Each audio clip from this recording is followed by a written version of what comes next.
Wala na siya. Patay na siya. Inilibing kahapon.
O pare, kamusta?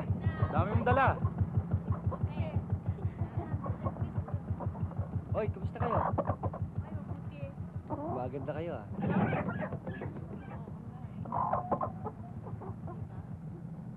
Ba? Sukat na sukat to ah. Alam mo pa yung paborito kong kulay. Handmade to, mamahalin to. Dapat naman, di mo nakabili yan. Nakakaya naman sa'yo eh. Wala yan. Kulang pa yan sa mga utang na loob ko sa'yo.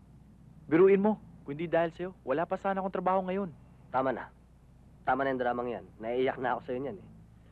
Mauna na ako sa inyo, may trabaho pa ako. Salamat na Teka lang. pare, doon ka pa rin ba naka-duty?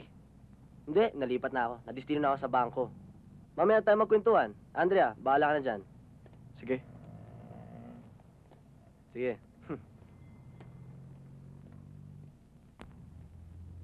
Ay, siya nga pala. May pasalubong din ako para sa'yo. Kontra usog yan. Ang laki-laki ko na eh. Hindi natatalab yun. Hindi yun ang ibig kong sabihin. Ang ibig kong sabihin, kontra yan sa mga nanliligaw sa'yo. Ganun yun. May bakasyon nga pala ako. 1 linggo. Baka umuwi muna ako sa amin. Alam ko na. Dadalawin mo ang girlfriend mo. Oo. Pati na rin yung nanay ko. May girlfriend ka na pala eh. Baka naman binili mo ito para sa kanya. Hindi. Binili ko para sa'yo yan. Kaya pag-ingatan mo at bigyan mo ng halaga. Oh, akin na. Suot ko sa'yo.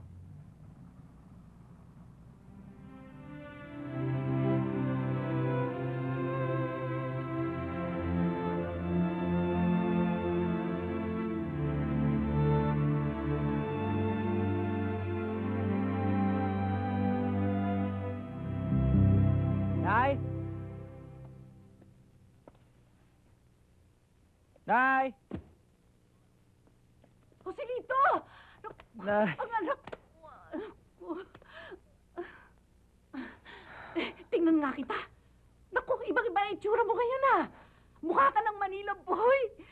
Kumain ka na ba? Kaluluto ko lang. Mamaya na inay, pupunta ako muna sa Milagros. Ha? Sandali lang, anak.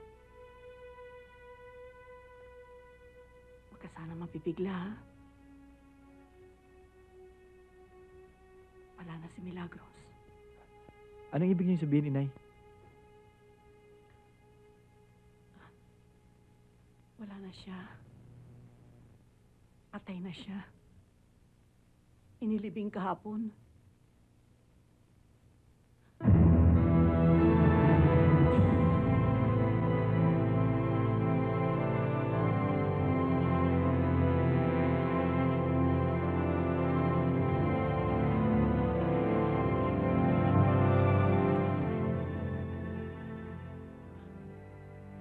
Pinigo ni Milagros si Frank.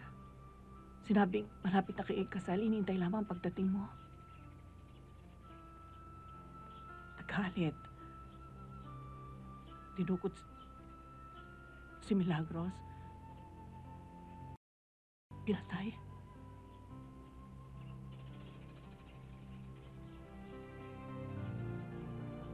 Nanlaban sila sa pulis kaya napatay din sila.